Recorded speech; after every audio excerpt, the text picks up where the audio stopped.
Mr. President, dear colleagues, unfortunately, it is not an exaggeration to state that we are now living in the age of dangers, and it's not an exaggeration either to say that since the conclusion of the Second World War, currently we are experiencing the global security being in its worst shape ever. Wars, an increasing threat of terrorism, ethnic-based conflicts, spreading of extreme ideologies, and open reference to the use of nuclear weapons. This is the age of dangers, a period when the world has been faced with the risk of the outbreak of the Third World War. All these conflicts, unfortunately, are pointing to the same direction. The direction that the world will be divided into blocks again. And this would be a very dangerous phenomenon. We Hungarians know it from our historic experience. We have lost 40 years of our lives in an age which was characterized by a world divided into blocks. This is against our national interest. But what is in line with our national interest? It is connectivity.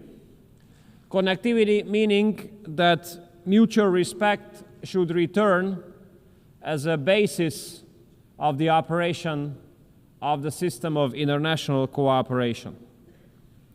Such a system would bring mutual benefits to all of us. Hungary's strategy has been to become a meeting point between East and West. A meeting point where a cooperation of the Eastern and Western economies can take place.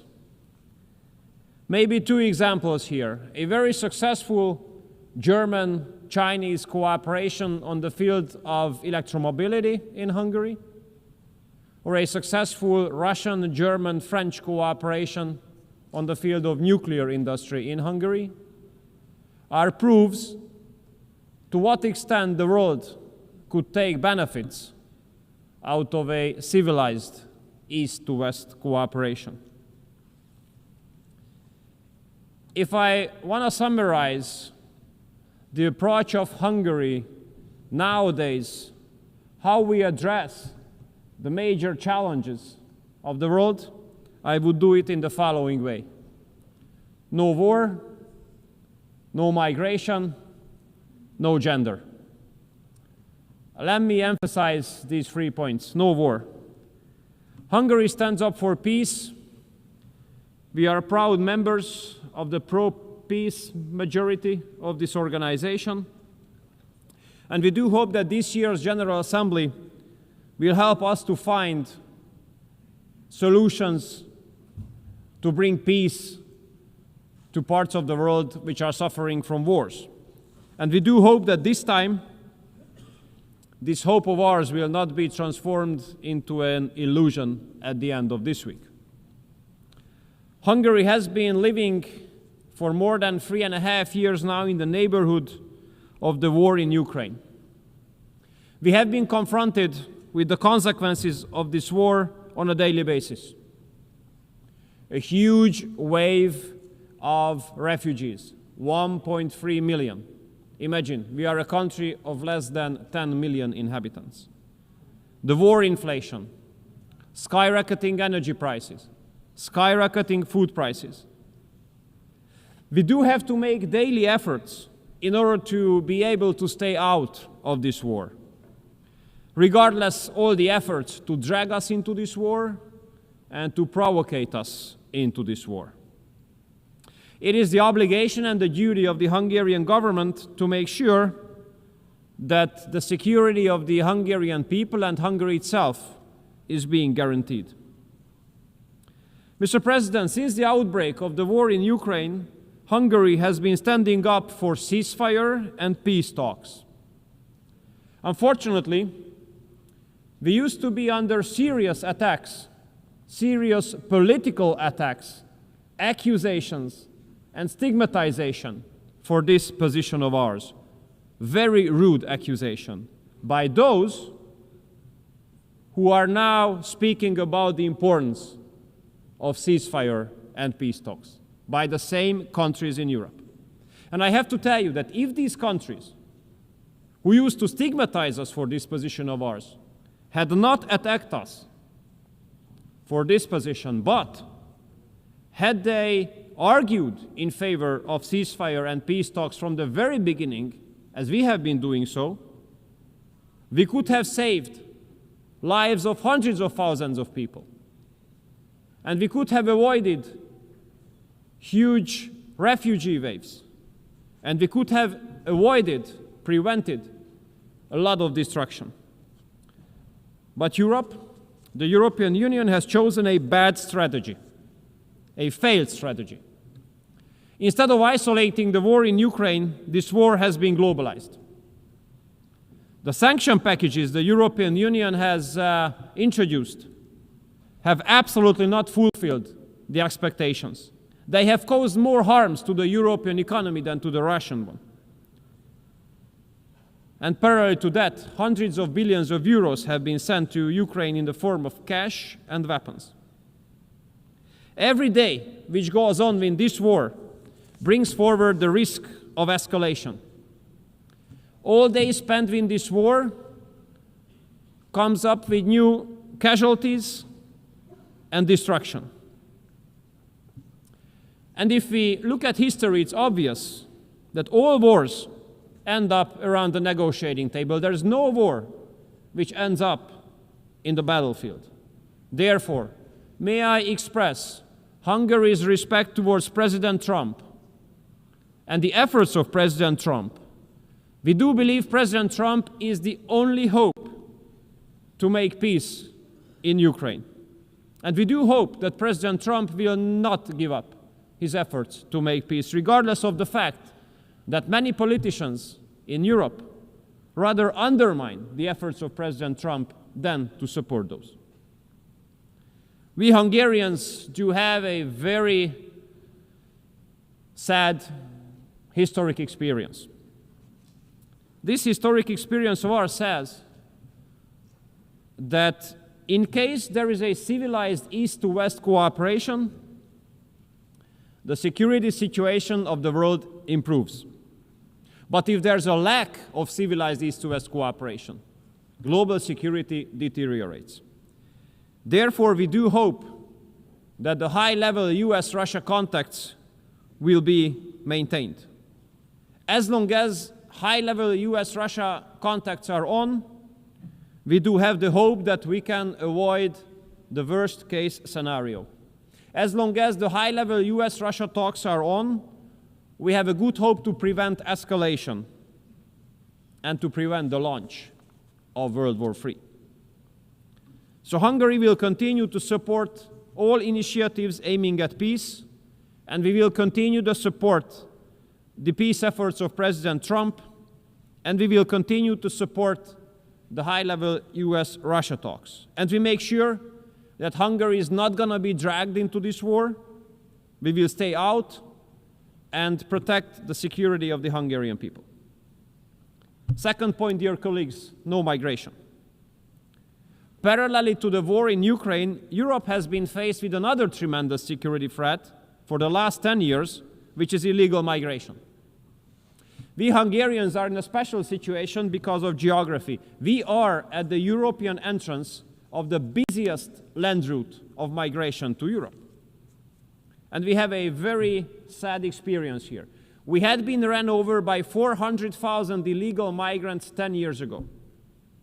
Aggressive people, marching through the country, rejecting any kind of cooperation with the local authorities, violating our border, occupying public areas, behaving in a way threatening the Hungarian people. What was our reaction? We have closed our border. We have built a fence, not a wall, but a fence. And we have put tremendous efforts in order to protect us from the illegal migrants. We have stopped 1 million illegal migrants at our southern border by building the fence there. We have spent multiple billions of dollars in order to be able to protect our border and our security. And guess what happens in Europe? The European Commission forces us to pay €1 million penalty on a daily basis because of protecting our border. €1 million penalty on a daily basis for the protection of our borders. This is insane, this is crazy. But I have to tell you that regardless of this penalty, we will protect our border. We rather pay €1 million per day, but we do not allow illegal migrants to come into Hungary. We protect ourselves. May I say, this is the best investment into our own security. And the pro-migration policy of the European Union comes forward with very sad impacts in the western part of Europe. Modern age anti-Semitism, parallel societies, gang wars, and no-go zones. I want to make clear that regardless of all pressure from Brussels, Hungary will continue to protect the Hungarian people.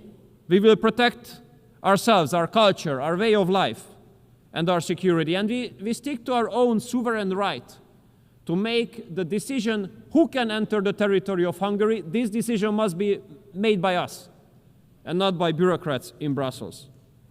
We have to consider the violation of border as it is, a crime.